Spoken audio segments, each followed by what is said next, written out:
आदरपूर्वक नमन करता हूं जिन्होंने इस भावना को,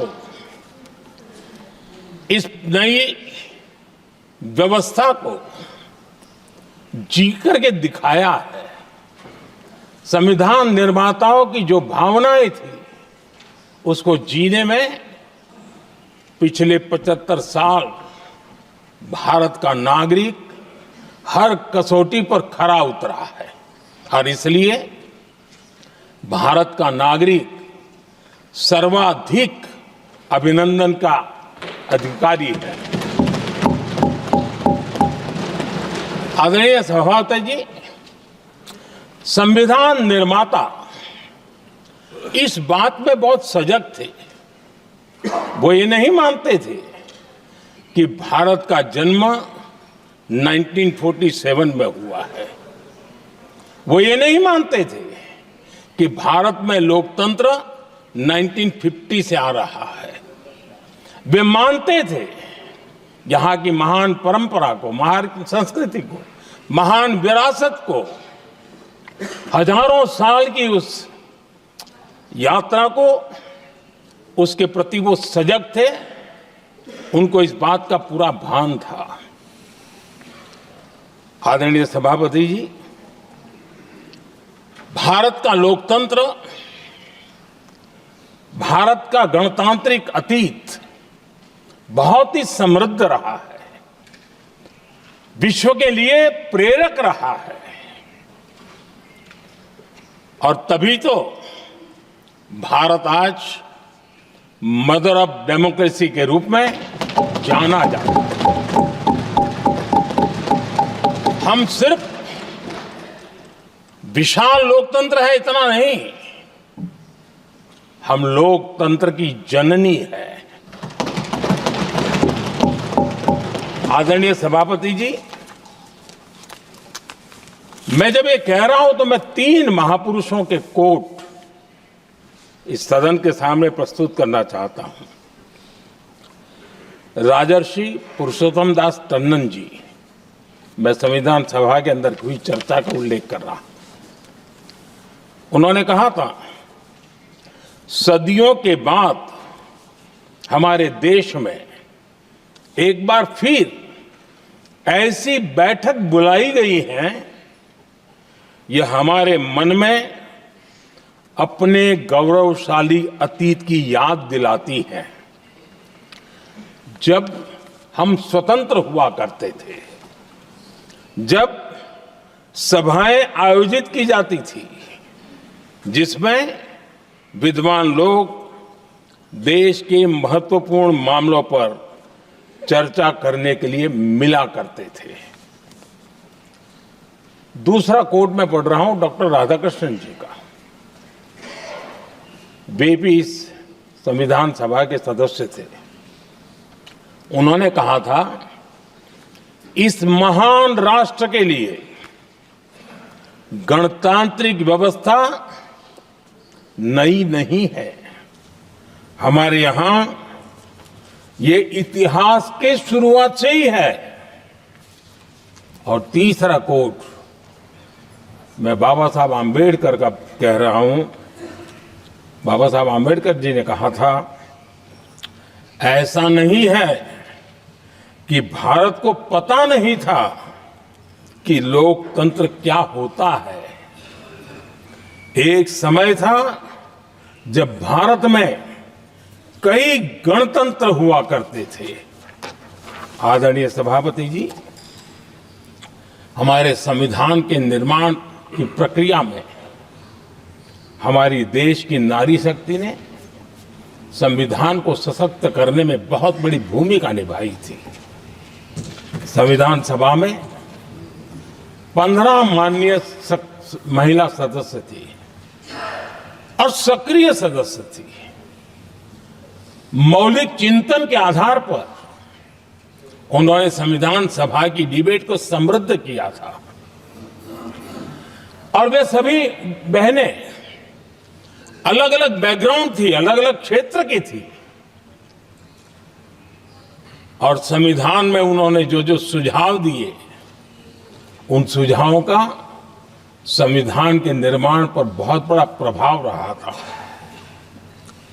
और हमारे लिए गर्व की बात है कि दुनिया के कई देश आजाद भी हुए, संविधान भी बने, लोकतंत्र भी चला, लेकिन महिलाओं को अधिकार देने में दशकों बीत गए थे। लेकिन हमारे यहाँ शुरुआत से ही महिलाओं को वोट का अधिकार संविधान में दिया गया।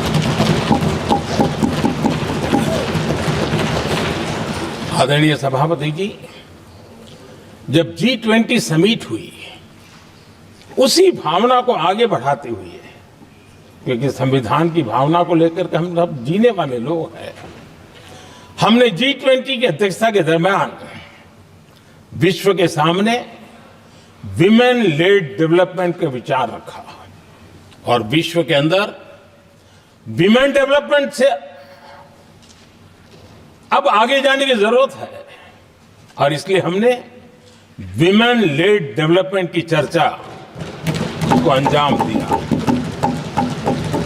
इतना ही नहीं, हम सभी सांसदों ने मिलकर के एक स्वर से नारी शक्ति बंधन अधिनियम पारित करके हमारी महिला शक्ति को भारतीय लोकतंत्र में उनकी भागीदारी सुनिश्चित करने के लिए हम लोगों ने कदम उठाए। आदरणीय सभापति जी, आज हम देख रहे हैं हर बड़ी योजना के सेंटर में महिलाएं होती है। और ये जब संविधान के हम 75 वर्ष मना रहे हैं, ये संयोग है और अच्छा संयोग है कि भारत के राष्ट्रपति के पद पर एक आदिवासी महिला है। ये हमारे संविधान की भावना की एक अभिव्यक्ति भी है।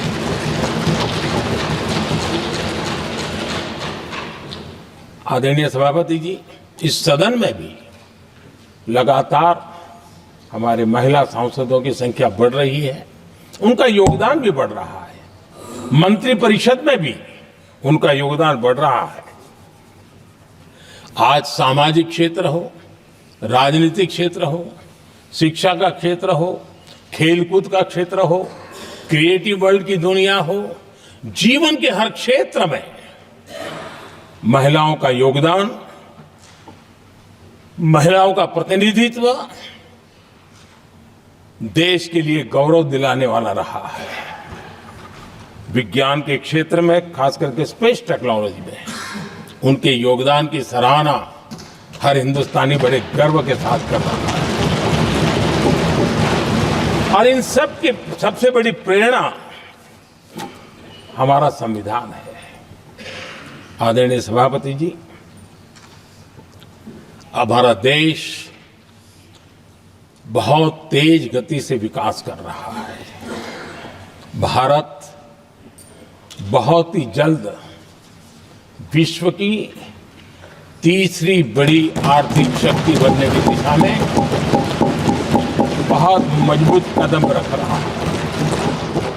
और इतना ही नहीं, ये 140 करोड़ देशवासियों का संकल्प है कि जब हम आजादी की शताब्दी मनाएंगे, हम इस देश को विकसित भारत बना करके रहेंगे। ये हर भारतीय का संकल्प है, ये हर भारतीय का सपना है। लेकिन इस संकल्प से सिद्धि के लिए सबसे बड़ी आवश्यकता है, वो है भारत की एकता। हमारा संविधान भी भारत की एकता का आधार है। हमारे संविधान के निर्माण कार्य में इस देश के बड़े बड़े दिग्गज थे, स्वतंत्रता सेनानी थे, साहित्यकार थे, विवेचक थे, सामाजिक कार्यकर्ता थे, शिक्षाविद थे, कई फील्ड के प्रोफेशनल्स थे, मजदूर नेता थे, किसान नेता थे, समाज के हर वर्ग का प्रतिनिधित्व था। और सबके सब भारत की एकता के प्रति बहुत ही संवेदनशील थे। जीवन के भिन्न भिन्न क्षेत्र से आए हुए, देश के अलग अलग भूभाग से आए हुए सभी लोग इस बात के प्रति सजग थे और बाबा साहब अम्बेडकर जी ने चेताया था। मैं बाबा साहब का कोट पढ़ रहा हूं।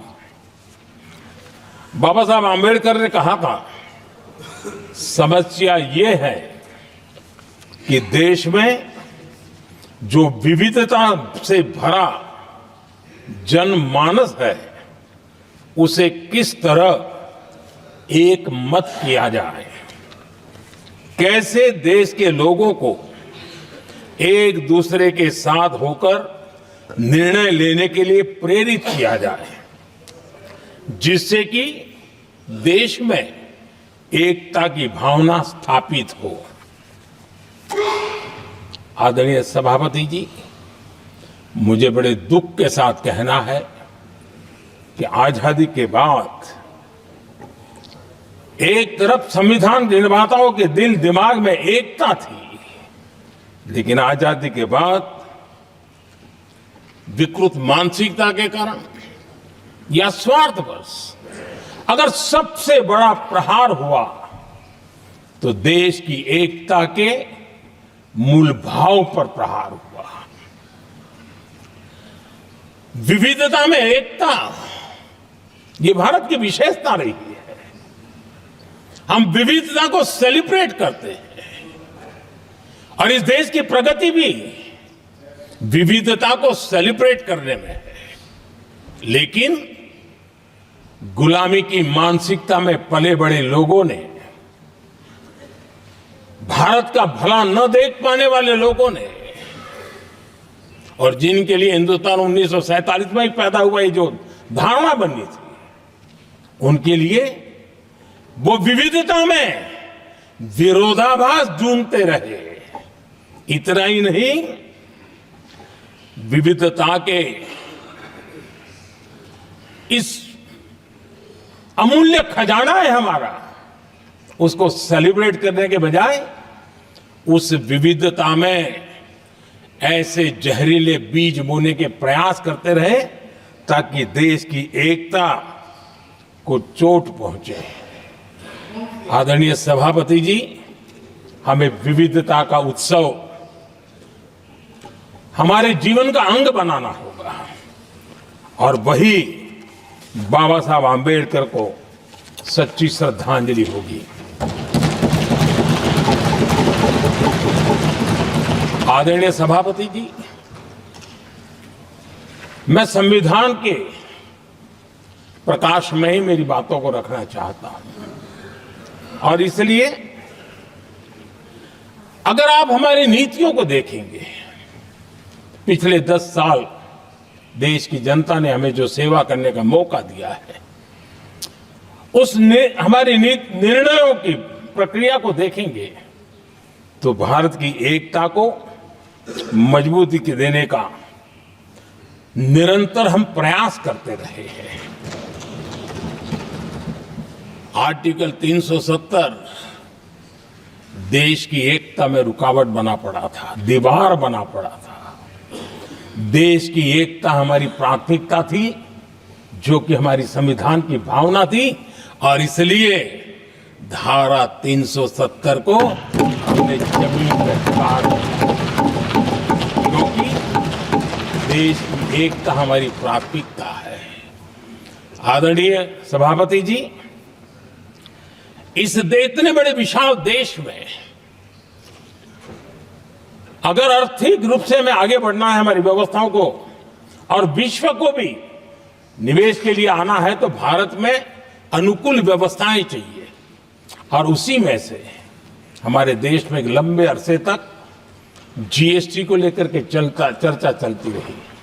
मैं समझता हूं इकोनॉमिक यूनिटी के लिए जीएसटी ने बहुत बड़ी भूमिका अदा की है।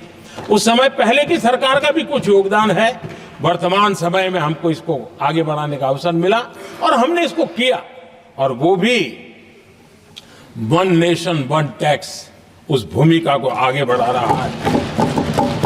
आदरणीय सभापति जी, हमारे देश में राशन कार्ड गरीब के लिए बहुत बड़ी मूल्यवान दस्तावेज रहा है। लेकिन गरीब अगर एक राज्य से दूसरे राज्य जाता था तो गरीब कुछ भी उसके प्राप्त करने का हकदार नहीं बनता था। इतना बड़ा देश पर उसका किसी भी कोने में जाए उसका उतना ही अधिकार है। एकता के उस भाव को मजबूत करने के लिए हमने one nation one ration card की बात को मजबूत। आदरणीय सभापति जी, देश के गरीब को, देश के सामान्य नागरिक को अगर मुफ्त में इलाज मिले तो गरीबी से लड़ने की उसकी ताकत अनेक गुना बढ़ जाती है।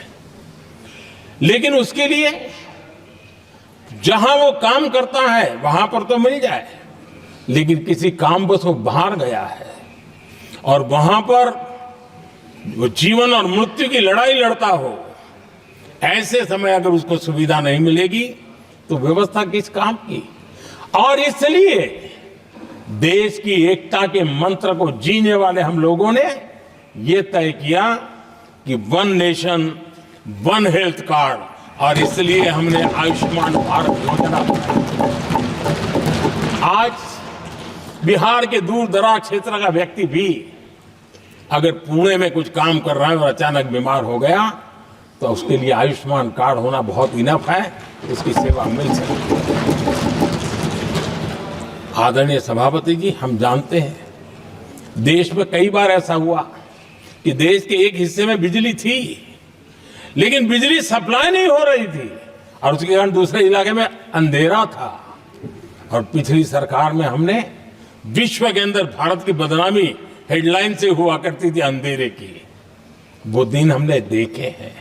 और तब जाकर के एकता के मंत्र को लेकर के संविधान की भावना को जीने वाले हम लोगों ने वन नेशन वन ग्रिड को परिपूर्ण कर दिया।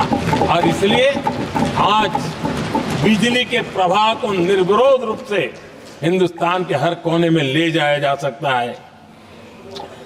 आदरणीय सभापति जी, हमारे देश में इंफ्रास्ट्रक्चर में भी भेदभाव की बू आती रही है।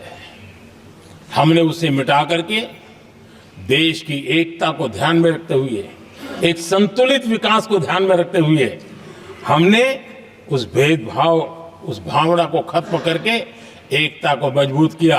हमने नॉर्थ ईस्ट हो या जम्मू कश्मीर हो, हिमालय की गोद के इलाके हो या रेगिस्तान के सटे हुए इलाके हो, हमने पूरी तरह इंफ्रास्ट्रक्चर को एक सामर्थ्य देने का प्रयास किया है ताकि एकता के भाव को अभाव में से कारण कोई दूरी पैदा न हो, उसमें से बदलने का हमने काम किया। आदरणीय सभापति जी, युग बदल चुका है और हम नहीं चाहते हैं कि डिजिटल के क्षेत्र में हैव्स एंड हैव्स नॉट की स्थिति बन जाए। देश के लिए समान रूप से, और इसलिए दुनिया के अंदर बड़े गर्व के साथ हम कहते हैं कि भारत का जो डिजिटल इंडिया की जो सक्सेस स्टोरी है उसका एक कारण है हमने टेक्नोलॉजी को डेमोक्रेटाइज करने का प्रयास किया है। और उसी का भाग है ये हमारे संविधान निर्माताओं ने हमें दिशा दिखाई है कि हमने ऑप्टिकल फाइबर हिंदुस्तान की हर पंचायतों तक ले जाने का प्रयास किया है ताकि भारत की एकता को मजबूती देने में हमें ताकत मिले। आदरणीय सभापति जी, हमारा संविधान की अपेक्षा है एकता की, और इसी को ध्यान में रखते हुए हमने मातृभाषा के महात्म्य को स्वीकारा है। मातृभाषा को दबा करके हम देश के जनमानस को संस्कारित नहीं कर सकते, और इसलिए हमने न्यू एजुकेशन पॉलिसी में भी मातृभाषा को बहुत बल दिया है। और अब मेरे देश का गरीब का बच्चा भी मातृभाषा में डॉक्टर इंजीनियर बन सकता है, क्योंकि हमारा संविधान सबसे पीछे है, उनकी सबसे दरकार करने का हमें आदेश देता है। इतना ही नहीं, हमने क्लासिकल लैंग्वेज की दिशा में भी कई लैंग्वेजेस जो जिनका हक बनता था उनको हमने उस स्थान पर रख करके हमने उनका सम्मान किया था। देश भर में एक भारत श्रेष्ठ भारत का अभियान देश के एकता को मजबूत और नई पीढ़ी को वो संस्कारित करने का काम हमारी तरफ से चल रहा है।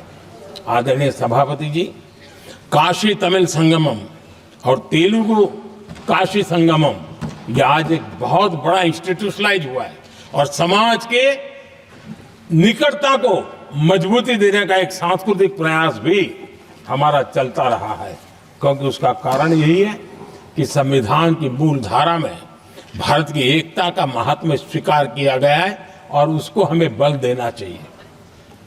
आदरणीय सभापति जी,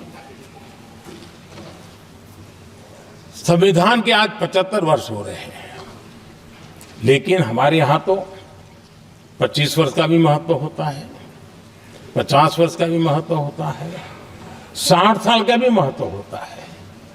जरा हम इतिहास की तरफ नजर करें कि संविधान यात्रा के इन महत्वपूर्ण पड़ाव का क्या हुआ था।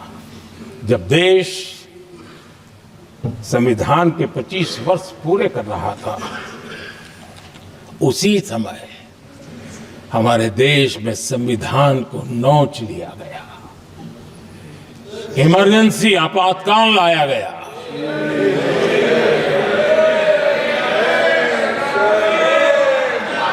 संवैधानिक व्यवस्थाओं को समाप्त कर दिया गया,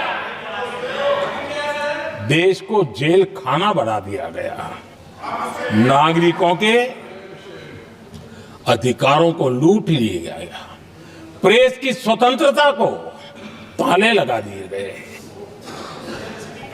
और कांग्रेस के माथे पर ये जो पाप है ना, वो कभी भी धुलने वाला नहीं है, कभी भी धुलने वाला। यह सब हिंदुस्तान दुनिया में जब जब लोकतंत्र की चर्चा होगी, कांग्रेस के माथे का ये पाप कभी धुलने वाला नहीं है, क्योंकि लोकतंत्र का गला घोंट दिया गया था।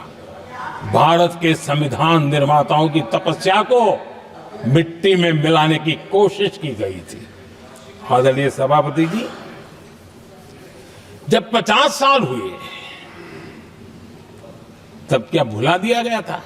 जी नहीं, अटल बिहारी वाजपेयी जी की सरकार थी और 26 नवंबर को 2000 देश भर में संविधान का 50वां वर्ष मनाया गया था।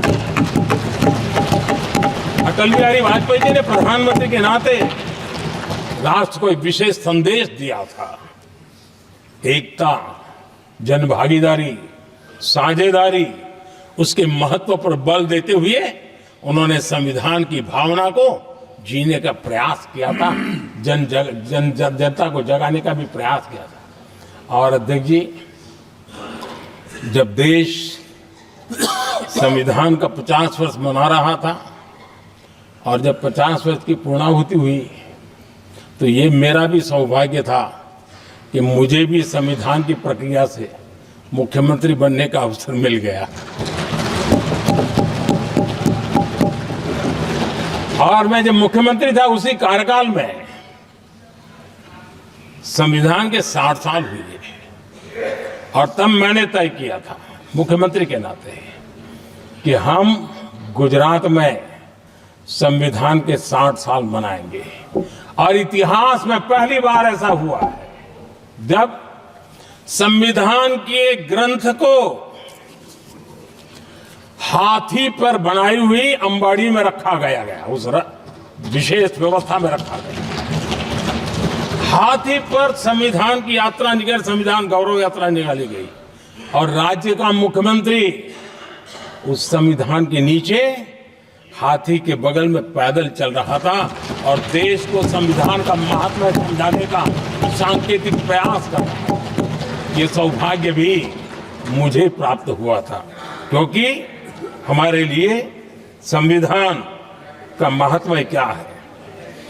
और आज 75 साल हुए, हमें अवसर मिला। और मुझे याद है जब मैंने लोकसभा के पुराने सदन के अंदर जब 26 नवंबर को संविधान दिवस मनाने की बात कही थी, तब एक वरिष्ठ नेता ने सामने से आवाज उठाई थी कि 26 जनवरी तो है, 26 नवंबर की क्या जरूरत है। क्या भावना घर कर गई थी, ये बहुत पुरानी बात नहीं है। इसी सदन में मेरे सामने हुआ था। लेकिन आदरणीय सभापति जी, मेरे लिए खुशी की बात है कि इस विशेष सत्र में अच्छा होता, संविधान की शक्ति, संविधान की विविधताओं पर चर्चा होती, नई पीढ़ी को काम आता। लेकिन हर एक की अपनी अपनी मजबूरियां होती है, हर कोई अपना दुख किसी न किसी रूप में प्रकट करता रहता है। कईयों ने अपनी विफलताओं का दुख प्रकट किया है।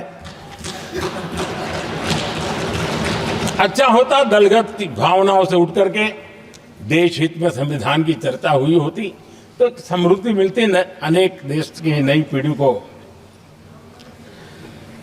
आदरणीय सभापति जी, मैं तो संविधान के प्रति विशेष आदर का भाव व्यक्त करना चाहूंगा कि संविधान की भावना थी कि मेरे जैसे अनेक लोग जो यहां पहुंच नहीं पाते, ये संविधान था जिसके कारण हम पहुंच पाए। क्योंकि हमारा कोई बैकग्राउंड नहीं था, हम यहां तक कैसे आते हैं? ये संविधान का सामर्थ्य था, जनता जनार्दन के आशीर्वाद थे। इतना बड़ा दायित्व, और मेरे जैसे बहुत लोग यहाँ भी हैं जिनका ऐसा कोई बैकग्राउंड नहीं है, यही एक सामान्य परिवार से आए हैं, और आज संविधान ने हमें यहाँ तक पहुँचाया है। और ये भी कितना बड़ा सौभाग्य है कि हमें देश ने इतना स्नेह दिया, एक बार नहीं, दो बार नहीं, 3 बार। ये हमारे संविधान के बिना संभव नहीं था। आदरणीय सभापति जी,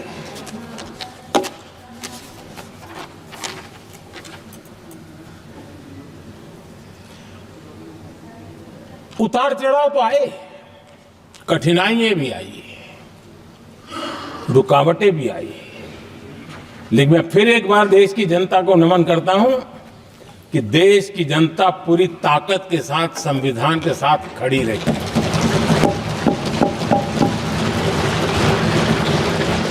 आदरणीय सभापति जी, मैं आज यहां किसी की व्यक्तिगत आलोचना करना नहीं चाहता हूं, लेकिन तथ्यों को देश के सामने रखना जरूरी है, और इसलिए मैं तथ्यों को रखना चाहता हूं। कांग्रेस के एक परिवार ने संविधान को चोट पहुंचाने में कोई कोर कसर नहीं छोड़ी है।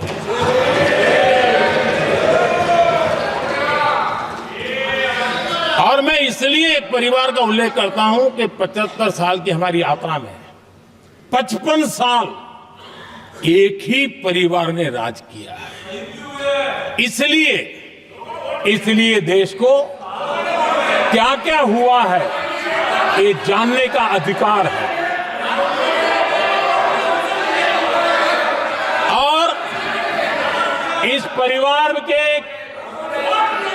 कुविचार, कुरीति, कुनीति, इसकी परंपरा निरंतर चल रही है। हर स्तर पर इस परिवार ने संविधान को चुनौती दी है। आदरणीय सभापति जी, 1947 टू 1952 इस देश में इलेक्टेड गवर्नमेंट नहीं थी। एक अस्थाई व्यवस्था थी, एक सिलेक्टेड सरकार थी, और चुनाव नहीं हुए थे। और जब तक चुनाव न हो तब तक एक इंटरिम व्यवस्था के रूप में कोई खाका खड़ा करना चाहिए, किया गया था। 1952 के पहले राज्यसभा का भी गठन नहीं हुआ था, राज्यों में भी कोई चुनाव नहीं थे, जनता का कोई आदेश नहीं था। उसके बावजूद भी, और अभी तो संविधान निर्माताओं ने इतना मंथन करके संविधान बनाया था। 1951 में जबकि चुनी हुई सरकार नहीं थी, उन्होंने ऑर्डिनेंस करके संविधान को बदला और किया क्या? अभिव्यक्ति की आजादी पर हमला कर दिया गया।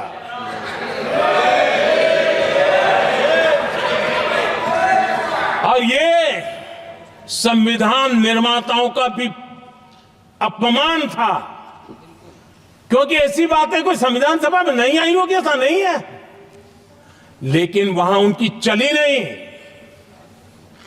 तो बाद में जैसे ही मौका मिला, उन्होंने अभिव्यक्ति की आजादी को, उस पर उन्होंने हथौड़ा मार दिया।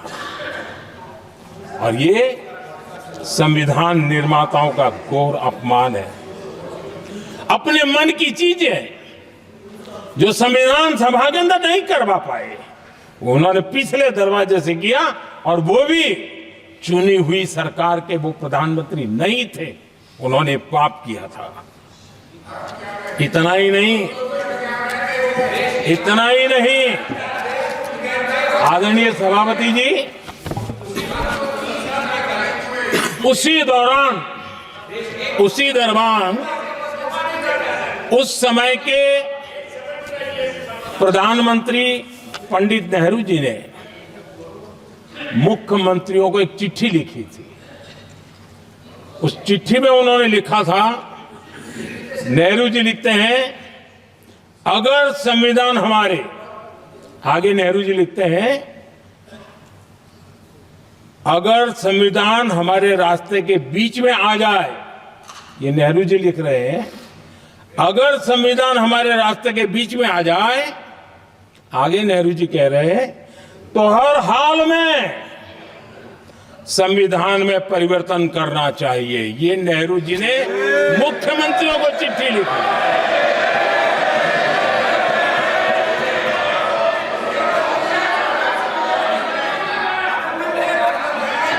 और आदरणीय सभापति जी, ये भी देखिए, 1951 में ये पाप किया गया, लेकिन देश चुप नहीं था। उस समय राष्ट्रपति डॉक्टर राजेंद्र प्रसाद जी ने चेताया, ये गलत हो रहा है। उस समय स्पीकर पद पर बैठे हुए हमारे स्पीकर महोदय ने भी पंडित जी को कहा, गलत कर रहे हो। इतना ही नहीं, आचार्य कृपलानी जी, जयप्रकाश नारायण जैसे महान कांग्रेसी लोगों ने भी पंडित नेहरू ने कहा कि ये रोको, लेकिन पंडित जी का अपना संविधान चलता था और इसलिए उन्होंने इतने वरिष्ठ महानुभावों की सलाह मानी नहीं और उसे भी उन्होंने दरकिनार कर दिया। और आदरणीय सभापति जी, ये संविधान संशोधन करने का ऐसा खून कांग्रेस के मुंह लग गया कि समय समय पर वो संविधान का शिकार करती रही। ये खून मुंह पे लग गया। इतना ही नहीं, संविधान के स्पिरिट को लहू लहान करती रही। आदरणीय सभापति जी, करीब 6 दशक में 75 बार संविधान बदला गया। आदरणीय सभापति जी, जो बीज देश के पहले प्रधानमंत्री जी ने बोया था, उस बीज को खाद पानी देने का काम एक और प्रधानमंत्री ने किया। उनका नाम था श्रीमती इंदिरा गांधी।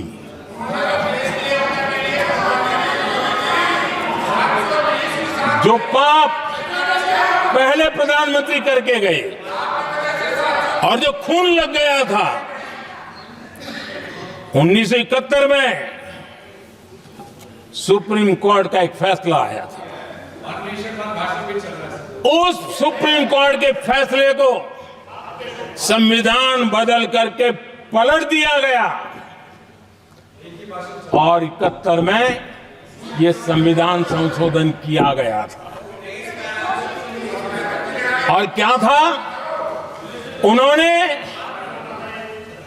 हमारे देश की अदालत के पंख काट दिए थे और यहां पर तो किया था कि संसद संविधान के किसी भी आर्टिकल में जो मर्जी पड़े वो कर सकती है और अदालत उसकी तरफ देख भी नहीं सकती है। अदालत के सारे अधिकारों को छीन लिया गया था। ये पाप 1971 में उस समय की प्रधानमंत्री श्रीमती इंदिरा गांधी ने किया था।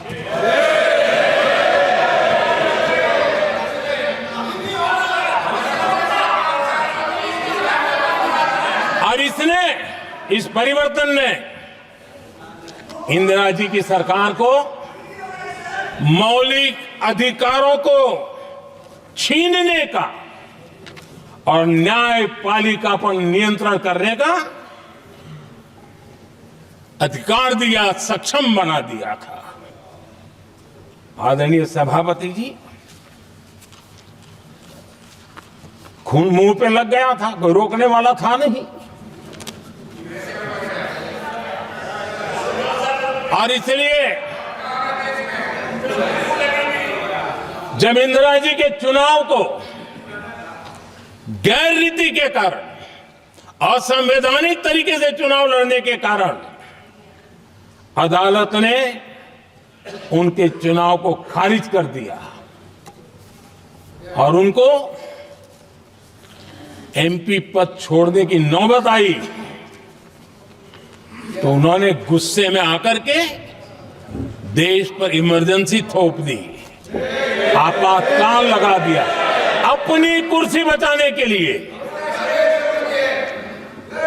और उसके बाद इतना ही नहीं, उन्होंने इमरजेंसी तो लगाई, संविधान का दुरुपयोग तो किया ही किया, भारत के लोकतंत्र का गला तो घोंट ही दिया। लेकिन 1975 में 39वां संशोधन किया और उसमें उन्होंने क्या किया, राष्ट्रपति, उपराष्ट्रपति, प्रधानमंत्री, अध्यक्ष, इनके चुनाव के खिलाफ कोई कोर्ट में जा ही नहीं सकता है, ऐसा उन्होंने, और वो भी रिट्रोस्पेक्टिव किया, आगे के लिए नहीं, पीछे का भी, अपने पापों का भी उन्होंने।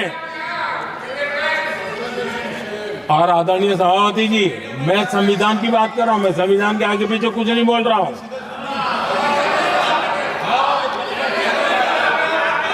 आदरणीय सभापति जी,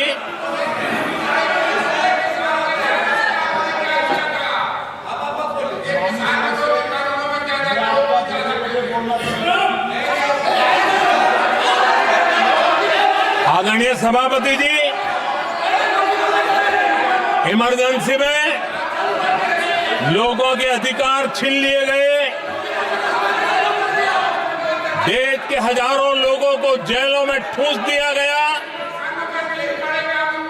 न्यायपालिका का गला घोंट दिया गया, अखबारों की स्वतंत्रता पर ताले लगा दिए गए। इतना ही नहीं, कमिटेड जुडिशरी, इस विचार को उन्होंने पूरी ताकत दी।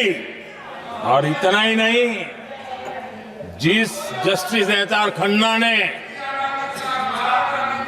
उनके चुनाव में उनको खिलाफ जो जजमेंट दिया था, वो इतना गुस्सा भरा था कि जब जस्टिस एच.आर. खन्ना, जो सीनियरिटी के आधार पर सुप्रीम कोर्ट के चीफ जस्टिस बनने थे, जिन्होंने संविधान के सम्मान करते हुए उस पीरियड से इंदिरा जी को सजा दी थी, उन्होंने मुख्य न्यायाधीश नहीं बनने दिया। ये संविधान और लोकतांत्रिक प्रक्रिया रही।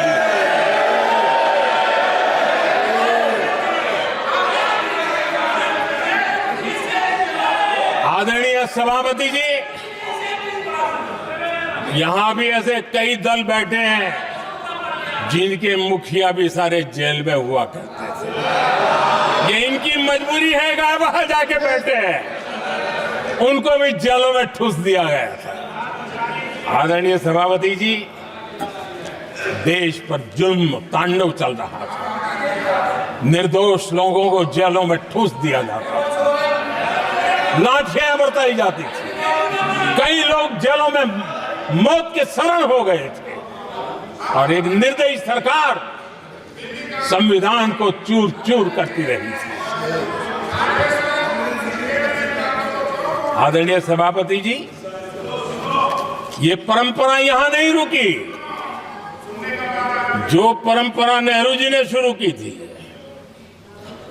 जिसको दूसरे प्रधानमंत्री जी इंदिरा जी ने आगे बढ़ाया, क्योंकि खून मुंह पे लग गया था और इसलिए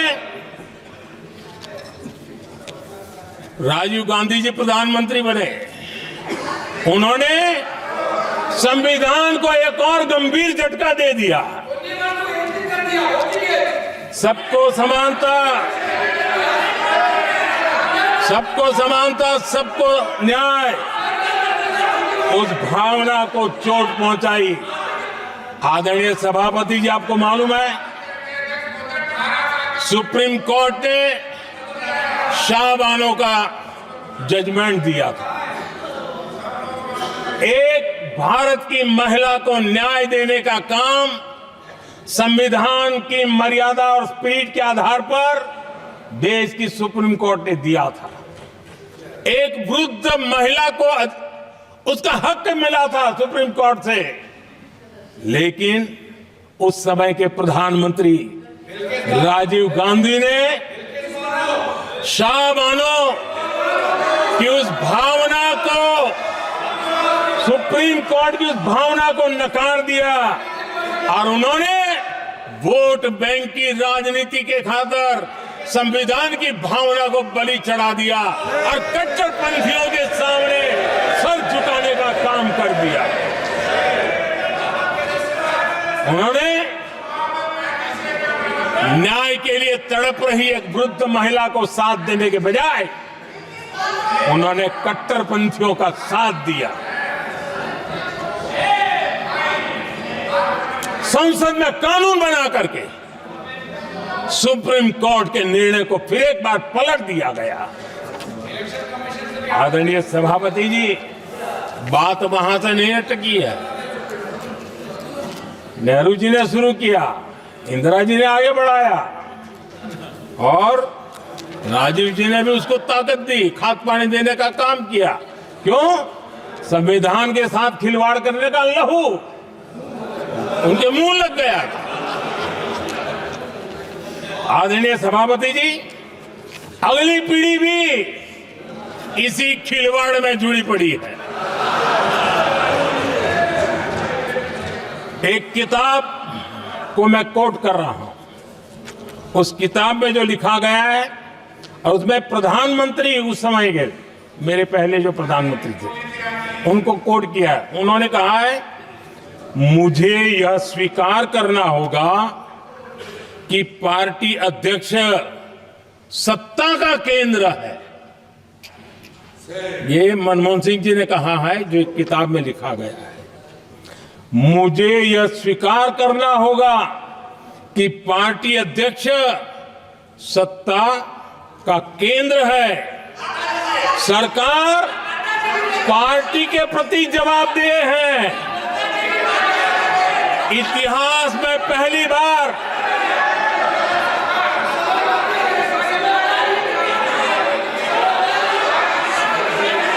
आदरणीय सभापति जी, नहीं, आप सदन इतिहास में पहली बार ये तरीका बिल्कुल ठीक नहीं है। सदन के नेता बोल रहे हैं, आपको मर्यादा रखनी चाहिए। ऐसे सदन नहीं चलेगा इस तरीके से, गलत तरीका आपका ये। माननीय प्रधानमंत्री जी। आदरणीय सभापति जी, इतिहास में पहली बार संविधान को ऐसी गहरी चोट पहुंचा दी गई। संविधान निर्माताओं ने चुनी हुई सरकार और चुने हुए प्रधानमंत्री की कल्पना तक ही हमारा संविधान था, लेकिन इन्होंने तो प्रधानमंत्री के ऊपर एक गैर संवैधानिक और जिसने कोई शपथ भी नहीं लिया था, नेशनल एडवाइजरी काउंसिल पीएमओ के भी ऊपर बैठा दिया।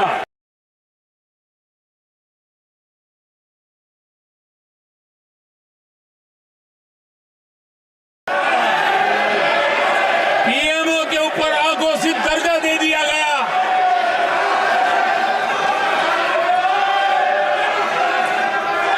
आदरणीय सभापति जी, इतना ही नहीं,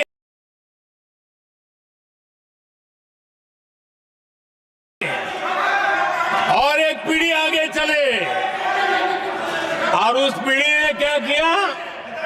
भारत के संविधान के तहत देश की जनता जनार्दन सरकार चुनती है और वो सरकार का मुखिया कैबिनेट बनाता है।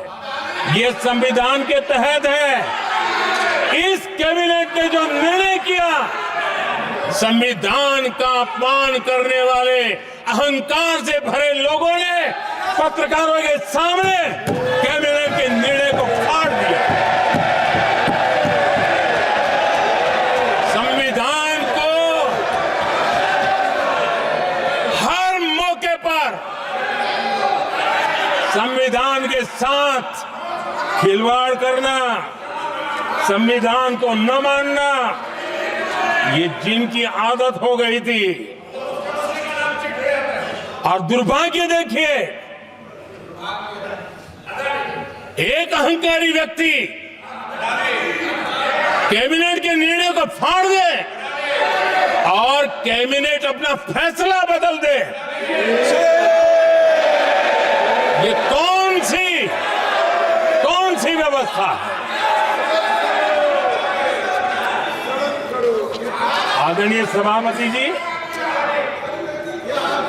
मैं जो कुछ भी कह रहा हूं वो संविधान के साथ क्या हुआ उसी की बात कर रहा हूं। उस समय करने वाले पात्रों को लेकर किसी को परेशानी होती होगी, लेकिन बात संविधान की है। मेरे मन के और मेरे विचारों को मैं अभिव्यक्त नहीं कर रहा हूं।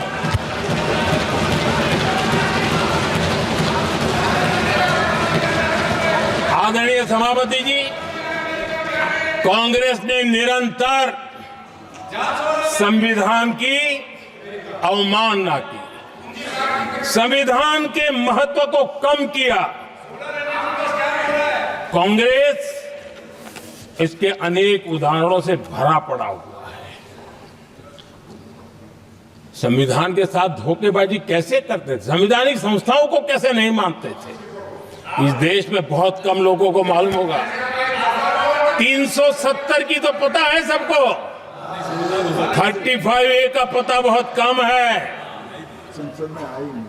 संसद में आए बिना, जबकि संसद में आना पड़ता, संसद को ही अस्वीकार कर दिया गया। भारत के संविधान का अगर कोई पहला पुत्र है तो ये संसद है, उसको भी उन्होंने गला घोटने का काम किया। 35A जो संसद में लाए बिना उन्होंने देश पर थोप दिया, और अगर 35A न होता तो जम्मू कश्मीर में जो हालत पैदा हुई वो हालत पैदा न हुई होती। राष्ट्रपति के आदेश पर यह काम किया गया और देश की संसद को अंधेरे में रखा गया। आदरणीय सभापति,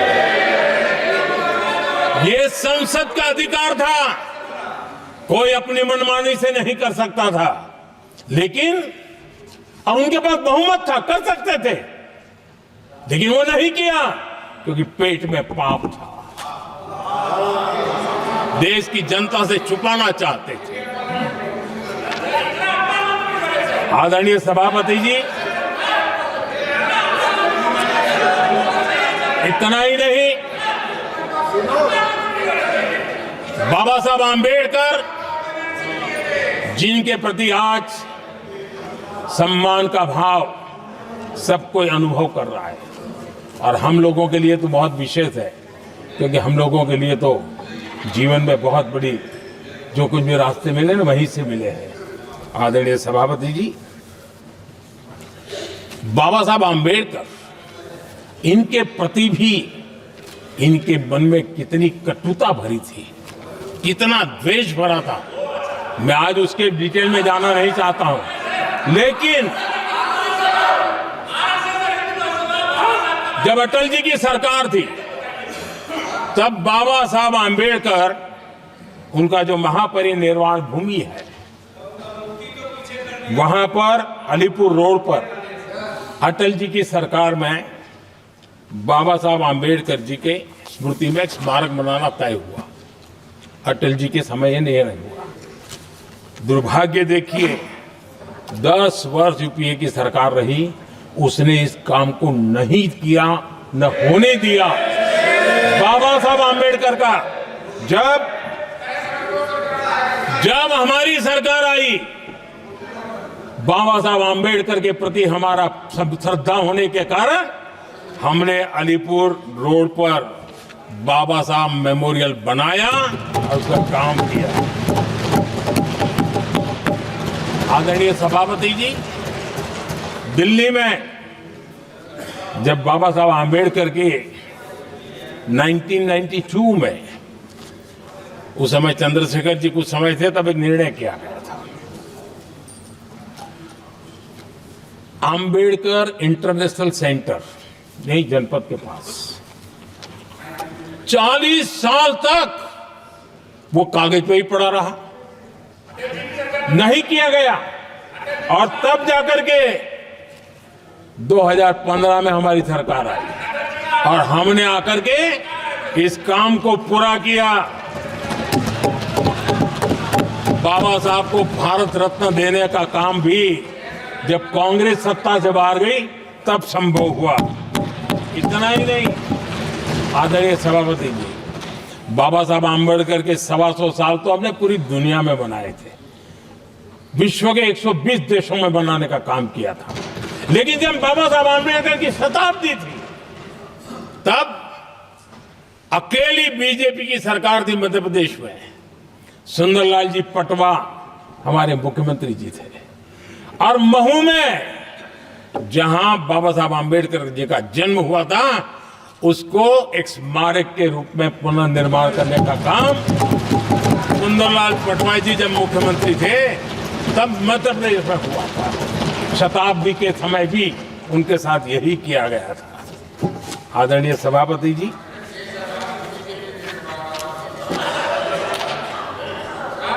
हमारे देश में बाबा साहब आंबेडकर एक दीर्घदृष्टा थे। समाज के दबे कुचले लोगों को मुख्य धारा में लाने के लिए वो प्रतिबद्ध थे, और एक लंबे सोच के साथ भारत को अगर विकसित होना है तो भारत का कोई अंग दुर्बल नहीं रहना चाहिए, ये चिंता बाबा साहब को सताती थी। और तब जाकर के हमारे देश में आरक्षण की व्यवस्था बनी। लेकिन वोट बैंक की राजनीति में खुपे हुए लोगों ने, डूबे हुए लोगों ने धर्म के आधार पर, तुष्टीकरण के नाम पर आरक्षण के अंदर कुछ न कुछ नुक्सेदनी करने का प्रयास किया, और इसका सबसे बड़ा नुकसान एससी, एसटी और ओबीसी समाज को हुआ है। आदरणीय सभापति जी, आरक्षण की कथा बहुत लंबी है। नेहरू जी से लेकर के राजीव गांधी तक कांग्रेस के प्रधानमंत्रियों ने आरक्षण का घोर विरोध किया है। हिस्ट्री कह रही है, आरक्षण के विरोध में लंबी लंबी चिट्ठियां स्वयं नेहरू जी ने लिखी है, मुख्यमंत्रियों को लिखी है। इतना ही नहीं, सदन में आरक्षण के खिलाफ लंबे लंबे भाषण इन लोगों ने किए हैं। बाबा साहब आंबेडकर समता के लिए और भारत में संतुलित विकास के लिए आरक्षण के लेकर के आए, उन्होंने उसके खिलाफ भी झंडा ऊंचा किया हुआ था। दशकों तक मंडल कमीशन के रिपोर्ट को डिब्बे में डाल दिया था। जब कांग्रेस को देश ने हटाया, जब कांग्रेस गई, तब जाकर के ओबीसी को आरक्षण मिला। तब तक ओबीसी को आरक्षण नहीं मिला। ये कांग्रेस का पाप है। अगर उस समय मिला होता तो आज देश के अनेक पदों पर ओबीसी समाज के लोग भी देश की सेवा करते, लेकिन नहीं करने दिया, नहीं होने दिया। ये पाप इन्होंने किया था। आदरणीय सभापति जी, जब हमारे यहां संविधान का निर्माण चल रहा था, तब संविधान निर्माताओं ने धर्म के आधार पर आरक्षण होना चाहिए कि नहीं होना चाहिए, इस विषय पर घंटों तक, दिनों तक गहन चर्चा की है, विचार विमर्श किया है और सबका मत बना है कि भारत जैसे देश की एकता और अखंडता के लिए धर्म के, संप्रदाय के आधार पर आरक्षण नहीं हो सकता है। सुविचारित मत था, ऐसा नहीं कि भूल गए थे, रह गया था। सोच विचार कर तय किया गया था कि भारत की एकता और अखंडता के लिए संप्रदाय और धर्म के आधार पर यह नहीं होगा। लेकिन कांग्रेस ने सत्ता सुख के लिए, सत्ता भूख के लिए, अपनी वोट बैंक को खुश करने के लिए धर्म के आधार पर आरक्षण का नया खेल खेला है, जो संविधान की भावना के खिलाफ है। इतना ही नहीं, दे भी दिया कुछ जगह पे और सुप्रीम कोर्ट से झटके लग रहे हैं। और इसलिए अब दूसरे बहाने से बहाने बता रहे हैं, ये करेंगे वो करेंगे। मन में साफ है, धर्म के आधार पर आरक्षण देना चाहते हैं, इसलिए खेल खेले जा रहे हैं। संविधान निर्माताओं के भावनाओं पर गहरी चोट करने का यह निर्लज्ज प्रयास है। आदरणीय सभापति जी, आदरणीय सभापति जी,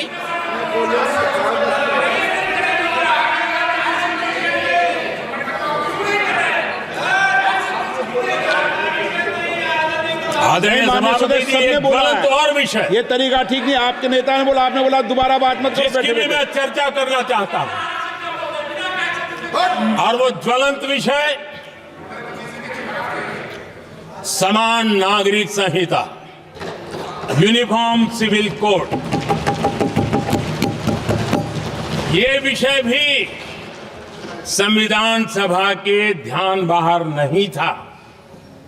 संविधान सभा ने यूनिफॉर्म सिविल कोड को लेकर के लंबी चर्चा की, गहन चर्चा की, और उन्होंने बहस के बाद निर्णय किया कि अच्छा होगा कि जो भी सरकार चुन करके आए वो उसका निर्णय करे और देश में यूनिफॉर्म सिविल कोड लागू करे। ये संविधान सभा का आदेश था। और बाबा साहब आंबेडकर ने कहा था, जो लोग संविधान को समझते नहीं है, देश को समझते नहीं है, सत्ता भूख सेवा कुछ पढ़ा नहीं है, उनको पता नहीं है बाबा साहब ने क्या कहा था। बाबा साहब ने कहा था, धार्मिक आधार पर बने, ये मैं बाबा साहब की बात कर रहा हूं, इतना वीडियो कट करके घुमाना मत। आदरणीय सभापति जी, बाबा साहब ने कहा था, धार्मिक आधार पर बने पर्सनल लॉ को खत्म करने की बाबा साहब ने जोरदार वकालत की थी। उस समय के सदस्य के.एम. मुंशी जी ने कहा था, समान नागरिक संहिता को राष्ट्र की एकता और आधुनिकता के लिए अनिवार्य बताया था कि देश में यूनिफॉर्म सिविल कोड जल्द से जल्द लाना चाहिए। सरकारों को आदेश दिए हैं सुप्रीम कोर्ट ने, और उसी संविधान की भावना को ध्यान में रखते हुए, संविधान निर्माताओं की भावनाओं को ध्यान में रखते हुए हम पूरी ताकत से लगे हुए हैं सेक्युलर सिविल कोड के लिए। और आज कांग्रेस के लोग संविधान निर्माताओं की भावना का भी, सुप्रीम कोर्ट की भावना का भी अनादर कर रहे हैं, क्योंकि उनकी राजनीति को सूट नहीं करता है। उनके लिए संविधान वो पवित्र ग्रंथ नहीं है, उनके लिए एक हथियार है राजनीति का।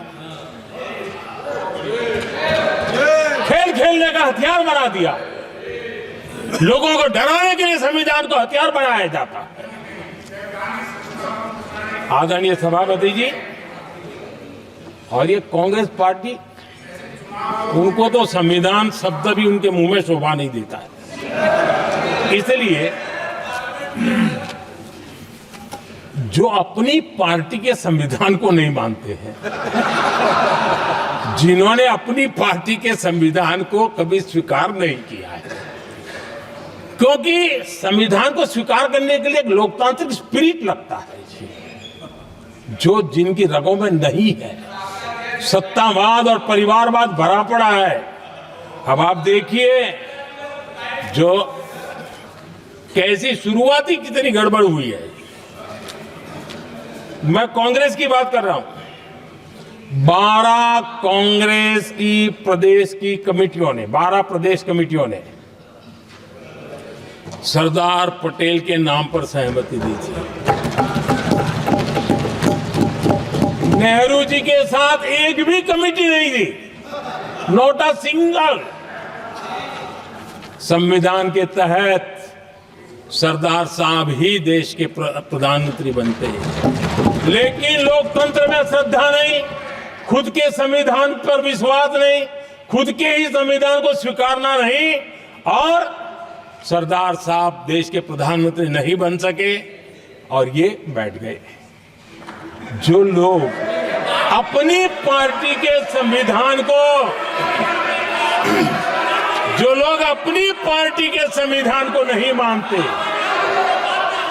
वो कैसे देश के संविधान को स्वीकार कर सकते हैं।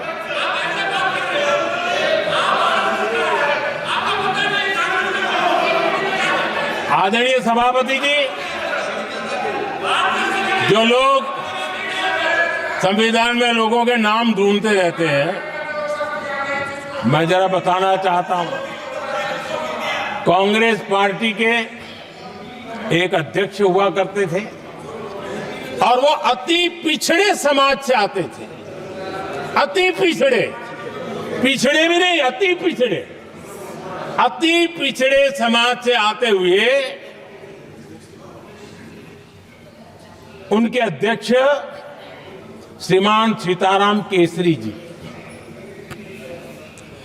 कैसा अपमान किया गया। कहते हैं बाथरूम में बंद कर दिया गया, उठा करके फुटपाथ पर फेंक दिया गया। अपनी पार्टी के संविधान में ऐसा कभी नहीं लिखा गया, लेकिन अपनी पार्टी के संविधान को न मानना, लोकतंत्र की प्रक्रिया को न मानना, और पूरी कांग्रेस पार्टी पर एक परिवार ने कब्जा कर लिया, लोकतंत्र को नकार दिया। आदरणीय सभापति जी,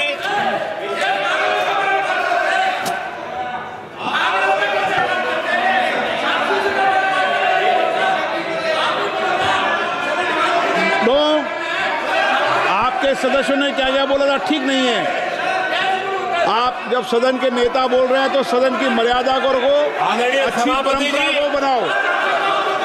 संविधान के साथ खिलवाड़ करना, संविधान के स्पिरिट को तहस नहस करना, ये कांग्रेस की रगों में रहा है। हमारे लिए संविधान उसकी पवित्रता, उसकी शुचिता हमारे लिए सर्वोपरि है। और ये शब्दों में नहीं है, जब जब हमें कसौटी पर कसा गया है, हम तप करके निकले हुए लोग हैं। मैं उदाहरण देना चाहता हूं। 1996 में सबसे बड़े दल के रूप में भारतीय जनता पार्टी जीत करके आई। सबसे बड़ा दल था और राष्ट्रपति जी ने संविधान की भावना तहत सबसे बड़े दल को प्रधानमंत्री के शपथ के लिए बुलाया और 13 दिन सरकार चली। अगर हमें संविधान के स्पिरिट के प्रति हमारा भावना न होती तो हम भी ये बांटो, वो बांटो, ये दे दो, वो दे दो, इसको डिप्टी पीएम बना दो, इसको ढिकना बना दो, हम भी सत्ता सुख भोग सकते थे। लेकिन अटल जी ने सौदेबाजी का रास्ता नहीं चुना, संविधान के सम्मान का रास्ता चुना और 13 दिन के बाद इस्तीफा देना स्वीकार कर दिया। ये ऊंचाई है हमारी लोकतंत्र के। इतना ही नहीं,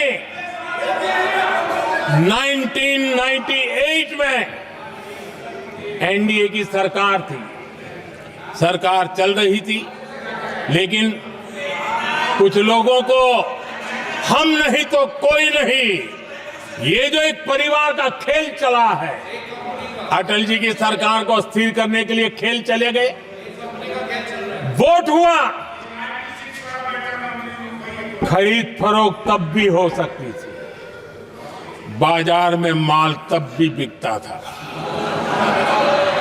लेकिन संविधान की भावना के प्रति समर्पित अटल बिहारी वाजपेयी जी की सरकार ने एक वोट से हारना पसंद किया, इस्तीफा दिया, लेकिन असंवैधानिक कोई कृत्य नहीं किया। ये हमारा इतिहास है, ये हमारे संस्कार है, ये हमारी परंपरा है। और दूसरी तरफ अदालत ने भी जिस पर थप्पा मार दिया, कैश फॉर वोट का कांड, एक लघुमती सरकार को बचाने के लिए संसद में नोटों के ढेर साक्ष्य के रूप में रखे गए, असंवैधानिक तरीका। सरकार बचाने के लिए भारत के लोकतंत्र की भावना को बाजार बना दिया गया, वोट खरीदे गए। आदरणीय सभापति जी, 90 के दशक में कई सांसदों को रिश्वत देने का पाप, यह संविधान की भावना थी। क्या 140 करोड़ वासियों के मन में जो लोकतंत्र पनपा है, उस लोकतंत्र के साथ यह खिलवाड़? कांग्रेस के लिए सत्ता सुख, सत्ता की भूख, यही एकमात्र कांग्रेस का इतिहास है, कांग्रेस का वर्तमान है। आदरणीय सभापति जी,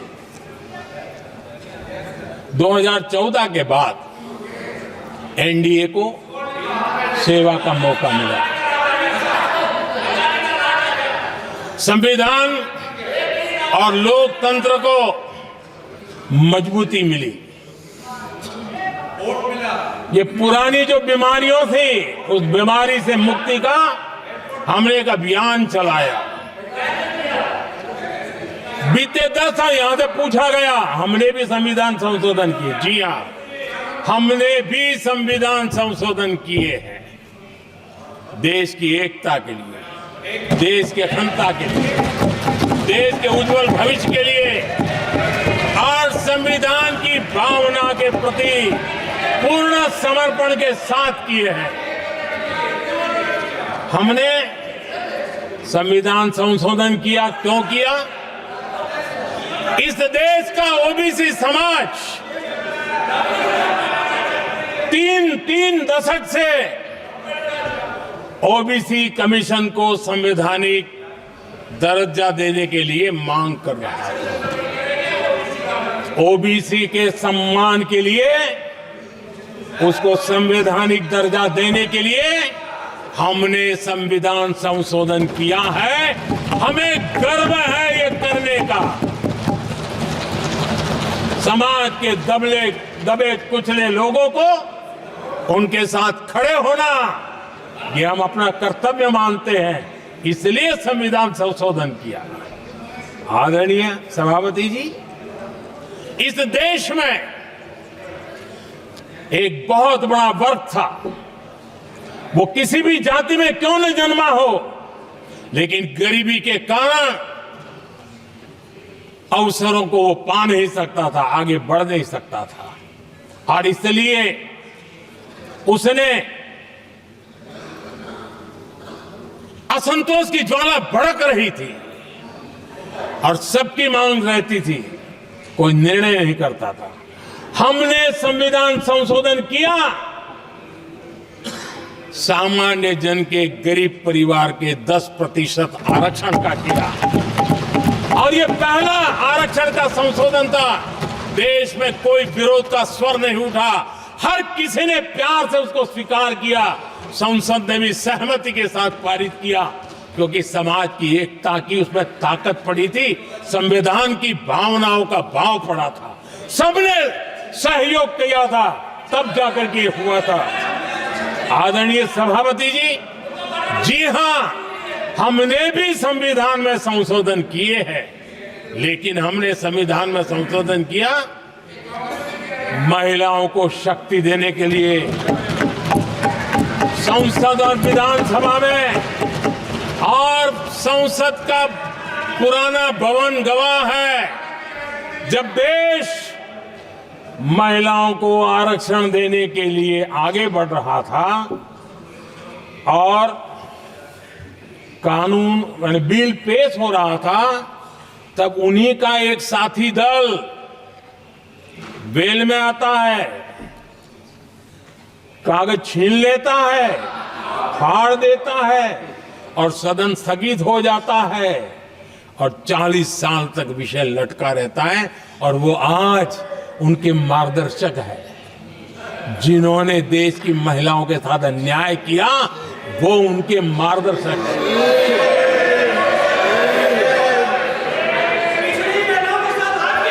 आदरणीय सभापति जी, हमने संविधान संशोधन किया, हमने देश की एकता के लिए किया। बाबा साहब आंबेडकर का संविधान 370 की दीवार के कारण जम्मू कश्मीर की तरफ देख भी नहीं सकता था। हम चाहते थे बाबा साहब आंबेडकर का संविधान हिंदुस्तान के हर हिस्से में लगना चाहिए, और इसलिए बाबा साहब को श्रद्धांजलि भी देनी थी, देश की एकता को मजबूत करना था। हमने संविधान संशोधन किया, डंके की चोट पर किया, और 370 को हटाया, और भारत की सुप्रीम कोर्ट ने भी अब तो उसको मोहर लगा दी है। आदरणीय सभापति जी, हमने 370 का हटाने के लिए संशोधन किया। हमने ऐसे कानून भी बनाए। जब देश का विभाजन हुआ, महात्मा गांधी समेत देश के वरिष्ठ नेताओं ने सार्वजनिक रूप से कहा था कि पड़ोस के जो हमारे देश हैं, जहां जो माइनॉरिटीज है, वो जब भी संकट में आएगी तो उनकी चिंता ये देश करेगा। गांधी जी ने का वचन था, जो उनके नाम पर सत्ता पर चढ़ जाते थे उन्होंने तो पूरा नहीं किया, हमने सीएए ला करके उसको पूरा किया।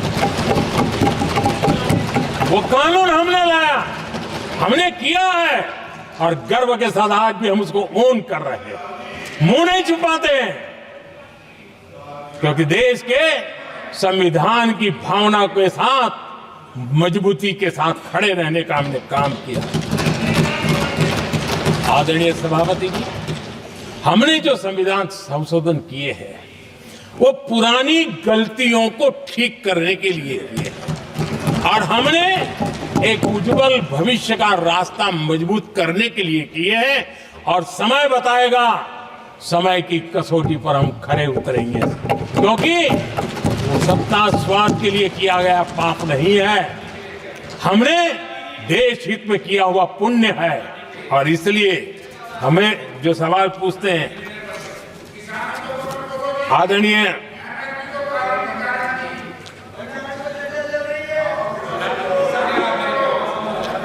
सभापति जी, यहां संविधान पर अनेक भाषण हुए, अनेक विषय उठाए गए, हर एक की अपनी मजबूरियां होगी, राजनीतिक कुछ न कुछ करने के लिए कुछ करते होंगे, लेकिन आदरणीय सभापति जी, हमारा संविधान सबसे ज्यादा जिस बात को लेकर के संवेदनशील रहा है वो है भारत के लोग, वी द पीपल, भारत के नागरिक। संविधान उनके लिए है, उनके हितों के लिए है, उनके कल्याण के लिए है, उनकी गरिमा के लिए है और इसलिए संविधान भारत के कल्याणकारी राज्य के लिए हमें दिशा निर्देश देता है और कल्याणकारी राज्य का मतलब है जहां नागरिकों को भी गरिमा प्राप्त हो, उनको गरिमामय जीवन की गारंटी मिलनी चाहिए। हमारे कांग्रेस के साथियों को एक शब्द बहुत प्रिय है, मैं आज उस शब्द का उपयोग करना चाहता हूं और उनका सबसे प्रिय शब्द जिसके बिना वो जी नहीं सकते वो शब्द है जुमला। कांग्रेस के हमारे साथी उनको दिन रात जुमला, लेकिन इस देश को पता है हिंदुस्तान में अगर सबसे बड़ा जुमला कोई था और वो 4 पीढ़ी ने चलाया, वो जुमला था गरीबी हटाओ। ये ऐसा जुमला था, ये गरीबी हटाओ ऐसा जुमला था, उनकी राजनीति की रोटी तो सिकती थी लेकिन गरीब का हाल ठीक नहीं होता था। आदरणीय सभापति जी, जरा कोई मुझे कहे आजादी के इतने सालों के बाद क्या एक डिग्निटी के साथ जीने वाले परिवार को क्या उसे टॉयलेट भी उपलब्ध नहीं होना चाहिए? क्या आपको ये काम करने की फुर्सत नहीं मिली? आज देश में टॉयलेट बनाने के अभियान को जो गरीबों के लिए एक सपना था, उसकी डिग्निटी के लिए हमने इस काम को हाथ में लिया और हमने जी जान से उसे जुटे रहे। उसका मजाक उड़ाया गया, मुझे मालूम है, लेकिन उसके बाद भी सामान्य नागरिक के जीवन का गरिमा ये हमारे दिल और दिमाग में होने के कारण हम डिगे नहीं, हम अड़े रहे, हम आगे बढ़ते चले गए और तब जाकर के ये सपना साकार हुआ। माताएं बहनें खुले में सोच जा रही थी, या तो सूर्योदय के पहले या सूर्योदय के बाद, और आपको कभी पीड़ा नहीं हुई। और उसका कारण यह था कि आपने गरीबों को और गरीबी को टीवी में देखा है, अखबार की सुर्खियों में देखा है, आपको गरीब की जिंदगी का पता नहीं, वरना आप इसके साथ ऐसा जुल्म नहीं करते। आदरणीय सभापति जी, इस देश की 80% जनता पीने के शुद्ध पानी के लिए तरसती रही। क्या मेरा संविधान हमें रोकता था? क्या संविधान तो ये चाहता था कि सामान्य मानवीय की सुविधाओं को ध्यान दिया जाए। आदरणीय सभापति जी, ये काम भी हमने बड़े समर्पण भाव से आगे बढ़ाया है। आदरणीय सभापति जी, इस देश की करोड़ों माताएं चूल्हे में खाना पकाना और धुएं से आंखें लाल, कहते हैं कि सैकड़ों सिगरेट का धुआं खाना पकाते हैं तब धुआं शरीर में जाता है। उन माताओं बहनों की आंखें लाल होती थी, इतना नहीं उनका शरीर स्वास्थ्य खत्म हो जाता था। उनको धुएं से मुक्ति का काम। और 2013 तक क्या चर्चा चलती थी, 9 सिलेंडर देंगे कि 6 सिलेंडर देंगे। इस देश ने देखते ही देखते हर घर तक गैस का सिलेंडर पहुंचा दिया, क्योंकि हमारे लिए हर नागरिक 70 साल के बाद जो बेसिक सुविधाएं हैं उसकी तरफ। आदरणीय सभापति जी, अगर हमारा गरीब परिवार दिन रात मेहनत करके गरीबी से बाहर निकलने के लिए कोशिश करता है, बच्चों को पढ़ाना चाहता है, लेकिन घर में एक बीमारी आ जाए तो उसका सारा प्लान बेकार हो जाता है, पूरा परिवार की सारी मेहनत पानी में चली जाती है। क्या इन गरीब परिवारों के इलाज के लिए कुछ आप सोच नहीं सकते थे? 50-60 करोड़ देशवासियों को मुफ्त इलाज मिले। संविधान की उस भावना का आदर करते हुए हमने आयुष्मान योजना को लागू किया और आज देश के 70 साल के ऊपर के किसी भी वर्ग के क्यों न हो उनके लिए भी हमने व्यवस्था की। आदरणीय सभापति जी, जरूरतमंदों को राशन देने की बात और उसका भी मजाक उड़ाया जा रहा है। जब हम कहते हैं कि 25 करोड़ लोग गरीबी को परास्त करने में सफल हुए, तो फिर हमें सवाल पूछा जाता है कि आप गरीब को राशन फिर क्यों देते हो? आदरणीय सभापति जी, जो गरीबी से निकल के आया है उसे पता होता है कि अस्पताल में भी एक पेशेंट स्वस्थ होने के बाद जब छुट्टी देते हैं ना, तो डॉक्टर भी कहता है कि आप घर जाइए, तबीयत ठीक है, ऑपरेशन अच्छा हुआ है, लेकिन महीने पर ये जरा संभालना, ये मत करना, क्योंकि पेशेंट दोबारा तकलीफ में ना आए, गरीब दोबारा गरीब न बने, इसलिए उसका हैंड होल्डिंग जरूरी है और इसलिए हम मुफ्त राशन दे रहे हैं। उसकी मजाक मत उड़ाओ, क्योंकि हमें गरीबी से जो बाहर निकला है उसको दोबारा गरीबी में जाने नहीं देना है, और जो अभी भी गरीबी में है उसे हमें गरीबी से बाहर लाना है। आदरणीय सभापति जी, हमारे देश में गरीबों का नाम पर जो जुमले चले, उसी गरीबों के नाम पर बैंकों का राष्ट्रीयकरण किया गया गरीबों के नाम पर। लेकिन 2014 तक इस देश के 50 करोड़ नागरिक ऐसे थे जिन्होंने बैंक का दरवाजा तक नहीं देखा था। आदरणीय सभापति जी, गरीब को बैंक में प्रवेश तक नहीं था, ये पाप आपने किया, और आज 50 करोड़ गरीबों के बैंक खाते खोल करके हमने बैंक के दरवाजे गरीबों के लिए खोल दिए। इतना ही नहीं, ये एक प्रधानमंत्री कहते थे कि दिल्ली से 1 रुपया निकलता है तो 15 पैसा पहुंचता है, लेकिन उपाय उनको आता नहीं था। उपाय हमने दिखाया। आज दिल्ली से 1 रुपया निकलता है, 100 के 100 पैसे गरीब के खाते में जमा होते हैं। क्यों? हमने बैंक का सही इस्तेमाल क्या करना, बैंक का सही उपयोग क्या करना। माननीय सदस्य मोबाइल नहीं देखें। आदरणीय सभापति जी, बिना गारंटी के ऋण देश के अंदर जिन लोगों को बैंक के दरवाजे तक जाने की इजाजत नहीं थी, आज स्थापित सरकार का संविधान के प्रति जो समर्पण है ना, आज बिना गारंटी वो बैंक से लोन ले सकता है। ये ताकत हमने गरीब को दी है। आदरणीय सभापति जी, गरीबी हटाओ का जुमला इसी के कारण जुमला बनकर के रह गया। गरीब को इस मुश्किल से मुक्ति मिले, ये हमारा बहुत बड़ा मिशन है और ये हमारा संकल्प है और हम इसके लिए दिन रात एक कर रहे हैं। जिनको कोई नहीं पूछता, इनको मोदी पूजता है। आदरणीय सभापति जी, दिव्यांगजन हर दिन संघर्ष करता हमारा दिव्यांगजन।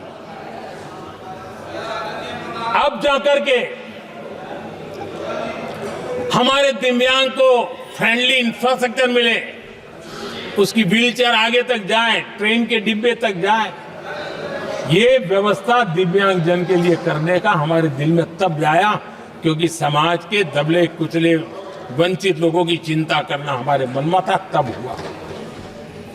आदरणीय सभापति जी, आप मुझे बताइए, एक तो भाषा के नाम पर झगड़ा करना तो सिखा दिया आपने, लेकिन मेरे दिव्यांगजनों के साथ कितना अन्याय किया। जो हमारे यहां साइनेज लैंग्वेज जो है, साइन लैंग्वेज की जो व्यवस्था है, खास करके मूक बधिर के लिए, अब दुर्भाग्य ऐसा देश का कि असम में जो भाषा सिखाई जाए उत्तर प्रदेश में दूसरी सिखाई जाए, उत्तर प्रदेश में सिखाई जाए महाराष्ट्र में तीसरी सिखाई जाए। हमारे दिव्यांगजनों के लिए एक साइन लैंग्वेज का होना बहुत जरूरी था। आजादी के 7 दशक बाद भी उनको उन दिव्यांगजनों की याद नहीं आई। एक कॉमन साइन लैंग्वेज बनाने का काम हमने किया, जो आज देश के मेरे सभी दिव्यांग भाई बहनों के लिए काम आ रही है। आदरणीय सभापति जी, घुमंतु और अर्ध घुमंतु जन समूह समाज का इसके ऊपर पूछने वाला नहीं था। उनके कल्याण के लिए वेलफेयर बोर्ड बनाने का काम हमने किया, क्योंकि संविधान की प्राथमिकता है लोग, हमें उसको दर्जा देने का काम किया है। आदरणीय सभापति जी, हर कोई रेहड़ी पटरी के लोगों से जानता है, हर मोहल्ले में, हर इलाके में, हर फ्लैट में, हर सोसाइटी में सुबह होते ही वो रेहड़ी पटरी वाला आकर के मेहनत करके और लोगों का जीवन चलाने में मदद करता है। उसको बेचारे को 12-12 घंटे काम करे, रेहड़ी भी किसी से किराए पर ले ले, किसी से ब्याज से पैसा ले, किसी से सामान खरीदे, शाम को ब्याज खाओ पैसा ले जाए, बड़ा मुश्किल से अपने बच्चों के लिए ब्रेड का टुकड़ा ले जा सके। ये हालत थी। ये हमारी सरकार ने है रेहड़ी पटरी वालों के लिए स्वनिधि योजना बना करके बैंक से उनको बिना गारंटी लोन देने का शुरू किया, और आज उसके कारण, वो स्वनिधि योजना के कारण वो तीसरे राउंड तक पहुंचा है और अधिकतम लोन बैंक से उसको सामने से मिल रही है। उसकी प्रतिष्ठा का और उसका विस्तार हो रहा है, विकास भी हो रहा है। आदरणीय सभापति जी, इस देश में हम में से कोई ऐसा नहीं होगा जिसको विश्वकर्मा की जरूरत न पड़ती हो। समाज की व्यवस्था की एक बहुत बड़ी व्यवस्था बनी थी, सदियों से चली आ रही थी, लेकिन वो विश्वकर्मा साथियों के लिए कभी पूछा नहीं गया। हमने विश्वकर्मा के कल्याण के लिए योजना बनाई, बैंक से लोन लेने की व्यवस्था की, उनको नई ट्रेनिंग देने की व्यवस्था की, उनको आधुनिक टूल देने की व्यवस्था की, नई डिजाइन से काम बनाने की चिंता की, और उसको हमने मजबूत बनाने का काम किया। आदरणीय सभापति जी, ट्रांसजेंडर, जिसको परिवार ने धुतकार दिया, जिसको समाज ने धुतकार दिया, जिसकी कोई चिंता करने वाला नहीं था, ये हमारी सरकार है कि इसको भी भारत के संविधान ने हक दिए हैं। उस ट्रांसजेंडर के अधिकारों के लिए कानून और व्यवस्थाएं बनाने का काम किया, उनको गरिमापूर्ण जीवन मिले, उनके अधिकारों की सुरक्षा के लिए हमने काम किया। आदरणीय सभापति जी, हमारे आदिवासी समाज इतनी सारी बातें करते, मुझे तो याद है मैं जब गुजरात का मुख्यमंत्री बना तो हमारे यहाँ उमरगांव से अंबाजी तक एक पूरा बेल्ट, गुजरात का पूर्वी हिस्सा पूरा आदिवासी बेल्ट, और एक कांग्रेस के मुख्यमंत्री आदिवासी रह चुके थे। इतने सालों के बाद भी उस पूरे इलाके में एक भी साइंस स्ट्रीम की स्कूल नहीं थी। मेरे आने से पहले एक भी साइंस स्ट्रीम की स्कूल नहीं थी। अगर साइंस स्ट्रीम की स्कूल नहीं है तो कितनी आरक्षण की बातें करो, वो बेचारा इंजीनियर और डॉक्टर कैसे बन सकता है। ये मैंने उस इलाके में काम किया और वहाँ साइंस स्ट्रीम की स्कूलें, अब तो वहाँ यूनिवर्सिटीज बन गई है। लेकिन यानी राजनीति की चर्चा करना, संविधान के अनुरूप काम न करना, ये जिनकी सत्ता भूख है ना, उसका हमने आदिवासी समाज में भी जो अति पिछड़े लोग हैं, और मैं राष्ट्रपति जी का आभार व्यक्त करता हूं, उन्होंने मेरा काफी मार्गदर्शन किया। राष्ट्रपति महोदया ने मेरा मार्गदर्शन किया और उसमें से पीएम जनमन योजना बनी। हमारे देश में बिखरे आदिवासी समाज के छोटे छोटे समूह जो आज भी उनको कोई सुविधा प्राप्त नहीं हुई थी। हमने ढूंढ करके, संख्या बहुत कम है, वोट की राजनीति में उनकी तरफ देखने वाला कोई नहीं था, लेकिन मोदी है जो आखिर को भी छोड़ देता है। और इसलिए हमने उनके लिए पीएम जनमन योजना के द्वारा उनके विकास की, आदरणीय सभापति जी, जैसे समाजों में उनके विकास संतुलित होना चाहिए, पिछड़े से पिछड़ा व्यक्ति को भी संविधान अवसर देता है, जिम्मेवारी भी सरकार को देता है, उसी प्रकार से कोई भूभाग भी, कोई हमारा ज्योग्राफिकल इलाका भी वो पीछे नहीं रहना चाहिए। और हमारे देश में किया क्या, 60 साल के दरमियान 100 डिस्ट्रिक्ट आइडेंटिफाई करके कह दिया कि ये तो बैकवर्ड डिस्ट्रिक्ट है। और बैकवर्ड डिस्ट्रिक्ट का ऐसा लेवल लग गया कि किसी की ट्रांसफर होती थी तो वो कहता था पनिशमेंट पोस्टिंग, तो कोई जिम्मेवार अफसर जाता ही नहीं था। और उनकी तरह हमने पूरी स्थिति को बदल दिया। हमने एस्पिरेशनल डिस्ट्रिक्ट का एक कल्पना रखी और 40 पैरामीटर पर ऑनलाइन रेगुलर मॉनिटरिंग करते रहे, और आज एस्पिरेशनल डिस्ट्रिक्ट उस राज्य के अच्छे जिलों की बराबरी करने लग गए और कुछ तो नेशनल एवरेज की बराबरी करने लगे। भूभाग भी पीछे न रहे, कोई जिला अब इसको आगे ले गए करके हमने 500 ब्लॉक को एस्पिरेशनल ब्लॉक बना करके उनके डेवलप पर स्पेशल फोकस करने की दिशा में हम काम कर रहे हैं। आदरणीय सभापति जी, मैं हैरान हूं जो लोग बड़ी बड़ी कथाएं सुनाते हैं, क्या इस देश में आदिवासी समाज 1947 के बाद आया क्या राम और कृष्ण से तब आदिवासी समाज था नहीं था? जो आदिवासी समाज को आदि पुरुष वीर पुरुष हम कहते हैं, लेकिन आजादी के कई दशकों के बाद भी इतना बड़ा आदिवासी समूह, उनके लिए अलग मंत्रालय नहीं बनाया गया। पहली बार अटल बिहारी वाजपेयी की सरकार आई और उन्होंने अलग आदिवासी मंत्रालय बनाया, अलग आदिवासी विकास और विस्तार के लिए बजट दिया। आदरणीय सभापति जी, हमारे माछीमार समाज, मछुआरा समाज, क्या अब ये भी आया है क्या उनकी नजर नहीं गई आपकी?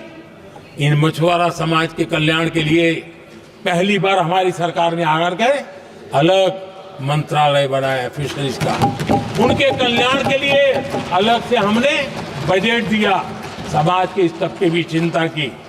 आदरणीय सभापति जी, मेरे देश का छोटा किसान, उसके जीवन में सहकारिता एक मुख्य अंग है। छोटे किसान की जिंदगी को सामर्थ्य देने के लिए सहकारी क्षेत्र को जिम्मेवार बनाना, सहकारी क्षेत्र को सामर्थ्यवान बनाना, सहकारी क्षेत्र को बल देना, इसकी महात्मा हम समझते हैं, क्योंकि छोटा किसान, उसकी चिंता हमारे दिल में थी और इसलिए हमने अलग सहकारिता मंत्रालय बनाया। हमारी सोचने का तरीका क्या है? हमारे देश में नौजवान है, पूरा विश्व आज वर्कफोर्स के लिए तरस रहा है। देश में डेमोग्राफिक डिवीजन लेना है तो हमारे इस वर्कफोर्स को स्किल बनाना चाहिए। हमने अलग स्किल मंत्रालय बनाया ताकि दुनिया की आवश्यकता के अनुसार मेरा देश का नौजवान तैयार हो और विश्व के साथ वो अपने आगे बढ़े। आदरणीय सभापति जी, हमारा नॉर्थ ईस्ट इसलिए कि वहां वोट कम है, सीटें कम है, इसकी कोई परवाह नहीं है। यह अटल जी की सरकार थी जिसने पहली बार नॉर्थ ईस्ट के कल्याण के लिए डोनियर मंत्रालय की व्यवस्था की और आज उसका परिणाम है कि नॉर्थ ईस्ट के विकास की नई चीजों को हम प्राप्त कर पाए। इसी के कारण रेल, रोड, पोर्ट, एयरपोर्ट ये बनने की दिशा में आगे बढ़ रहे हैं। आदरणीय सभापति जी, आज भी दुनिया के देशों में लैंड रिकॉर्ड के लेकर के समृद्ध देशों को भी कई संकट। हमने गांव के हर सामान्य व्यक्ति को अपना लैंड रिकॉर्ड, उसके घर की मालिकीन का हक के कागज नहीं है, उसके कारण उसको बैंक से लोन चाहिए हो, कहीं बाहर जाए तो कोई कब्जा कर लिया, एक स्वामित्व योजना बनाई और देश के गांव के ऐसे समाज के दबे कुचले लोगों को वो कागज हम दे रहे हैं जिसके कारण उसका मालिकी हक बन रहा है। वो स्वामित्व योजना एक बहुत बड़ा दिशा दे रहा है। आदरणीय सभापति जी, इन सारे कामों के कारण पिछले 10 वर्ष में हमने जो प्रयास किया, हमने जिस प्रकार से गरीब को मजबूती देने का काम किया है, हमने जिस प्रकार से गरीब के अंदर एक नया आत्मविश्वास पैदा किया है और एक सही दिशा में चलने का परिणाम है कि आज इतने कम समय में मेरे देश के 25 करोड़ मेरे गरीब साथी गरीबी को परास्त करने में सफल हुए और हमें इस बात का गर्व है। और मैं संविधान निर्माताओं के सामने सर झुका करके कहता हूं, जो संविधान हमें दिशा दे रहा है उसके तहत मैं ये काम कर रहा हूं। और मैंने, आदरणीय सभापति जी, जब हम सबका साथ सबका विकास की बात करते हैं, वो नारा नहीं है, वो हमारे आर्टिकल ऑफ फेथ है। और इसलिए हमने सरकार की योजनाएं भी बिना भेदभाव को चलाने की दिशा में काम किया है और संविधान हमें भेदभाव की अनुमति नहीं देता है। और इसलिए हमने आगे चल करके कहा है सैचुरेशन, जिसके लिए जो योजना बनी है उसका लाभ उन लाभार्थी को 100% लाभार्थी को मिलना चाहिए। ये सैचुरेशन अगर सच्चा सेकुलरिज्म को है ना, तो ये सैचुरेशन में है। सच्चा सामाजिक न्याय अगर किसी में है तो ये सैचुरेशन 100%, 100% उसको बेनिफिट जिसका हक है मिलना चाहिए, बिना भेदभाव के लिए मिलना चाहिए। तो ये भाव लेकर के हम सच्चे सेकुलरिज्म को और सच्चे सामाजिक न्याय को लेकर के जी रहे हैं। आदरणीय सभापति जी, संविधान के हमारे एक और स्पिरिट भी है और हमारे देश को दिशा देने का माध्यम, देश को का चालक बल के रूप में राजनीति केंद्र में रहती है। आने वाले दशकों में हमारा लोकतंत्र, हमारी राजनीति की दिशा क्या होनी चाहिए, आज हमें मंथन करना चाहिए। आदरणीय सभापति जी, कुछ दलों की राजनीतिक स्वार्थ और सत्ता का भाव, मैं जरा उनसे पूछना चाहता हूं, क्या वे कभी अपने आप को, और मैं सभी दलों के लिए कह रहा हूं, उधर और इधर ये मेरा विषय नहीं है, ये मेरे मन के विचार है जो मैं इस सदन के सामने रखना चाहता हूं। कि इस देश में योग्य नेतृत्व का अवसर मिलना चाहिए नहीं? जिनके परिवार में कोई राजनीति में नहीं है, क्या उनके लिए दरवाजे बंद हो जाएंगे? क्या देश को, लोकतंत्र के स्पिरिट को परिवारवाद ने गहरा नुकसान किया है कि नहीं किया है? क्या परिवारवाद से भारत के लोकतंत्र की मुक्ति का अभियान चलाना ये संविधान के तहत हमारी जिम्मेवारी है कि नहीं है?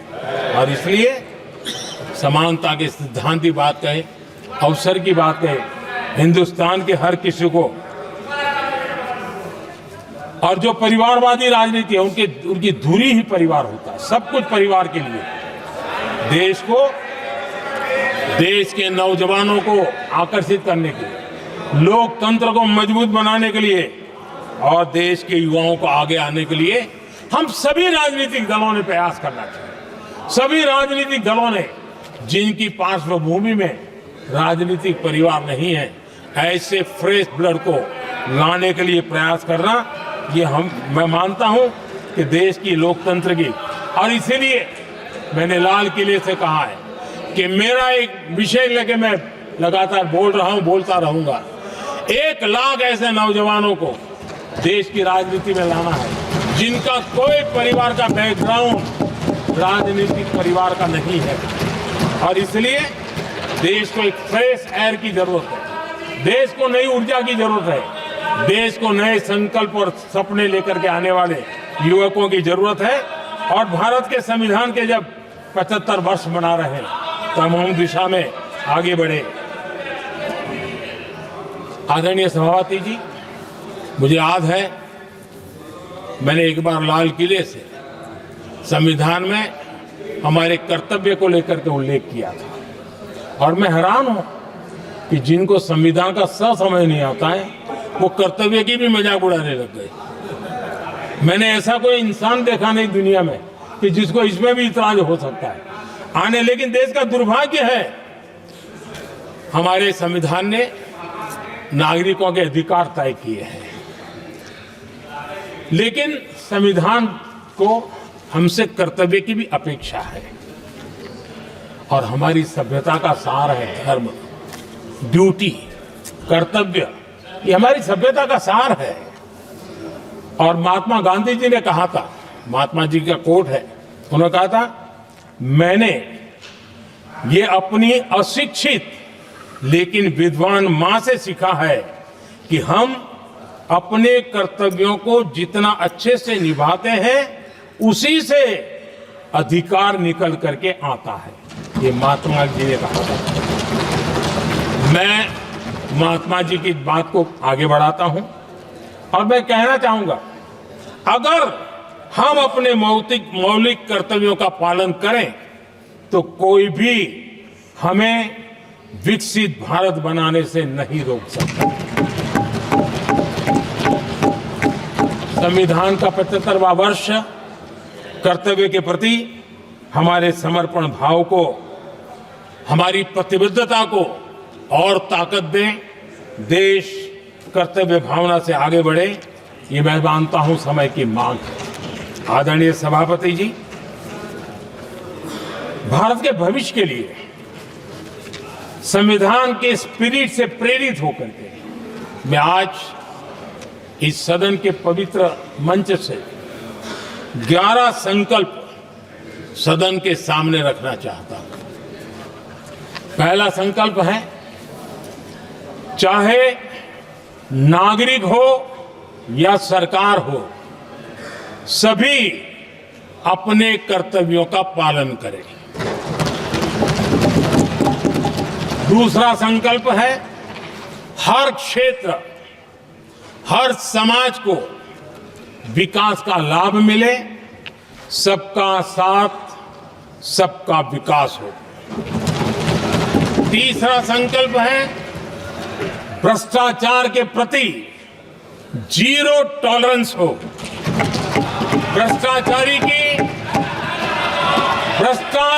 की सामाजिक स्वीकार्यता न हो। भ्रष्टाचारी की सामाजिक स्वीकार्यता न हो। चौथा संकल्प है, देश के कानून, देश के नियम, देश की परंपराओं के पालन में देश के नागरिकों को गर्व होना चाहिए, गर्व का भाव हो। पांचवा संकल्प, गुलामी की मानसिकता से मुक्ति हो, देश की विरासत पर गर्व हो। छठा संकल्प, देश की राजनीति को परिवारवाद से मुक्ति मिले। सातवां संकल्प, संविधान का सम्मान हो। राजनीतिक स्वार्थ के लिए संविधान को हथियार न बनाया जाए। आठवां संकल्प, संविधान की भावना के प्रति समर्पण रखते हुए जिनको आरक्षण मिल रहा है वो न छीना जाए और धर्म के आधार पर आरक्षण की हर कोशिश पर रोक लगे। नौवां संकल्प, विमेन लेड डेवलपमेंट में भारत दुनिया के लिए मिसाल बने। 10वां संकल्प, राज्य के विकास से राष्ट्र का विकास, ये हमारा विकास का मंत्र हो। 11वां संकल्प एक भारत श्रेष्ठ भारत का ध्येय सर्वोपरि हो। आदरणीय सभापति जी, इसी संकल्प के साथ हम सब मिलकर के अगर हम आगे बढ़ते हैं तो संविधान की जो निहित भावना है वी द पीपल, सबका प्रयास, हम इसी मंत्र को लेकर के आगे चले और विकसित भारत का सपना इस सदन में बैठे हुए सबका तो होना ही चाहिए। 140 करोड़ देशवासियों का सपना जब बन जाता है और संकल्प लेकर के जब देश चल पड़ता है तो इच्छित परिणाम लेकर के रहता है। मेरा 140 करोड़ देशवासियों के प्रति मेरी अपार श्रद्धा रही है। उनके सामर्थ्य पर मेरी श्रद्धा है, देश की युवा शक्ति पर मेरी श्रद्धा है, देश की नारी शक्ति पर मेरी श्रद्धा है। और इसलिए मैं कहता हूं कि देश 2047 देश जब आजादी के 100 साल मनाएगा तो विकसित भारत के रूप में मनाएगा। इस संकल्प के साथ आगे बढ़े। मैं फिर एक बार इस महान पवित्र कार्य को आगे बढ़ाने के लिए सबको शुभकामनाएं देता हूं। और मैं आदरणीय सभापति जी, आपने समय बढ़ाया इसके लिए मैं आपका बहुत बहुत आभार व्यक्त करता हूं। बहुत बहुत धन्यवाद।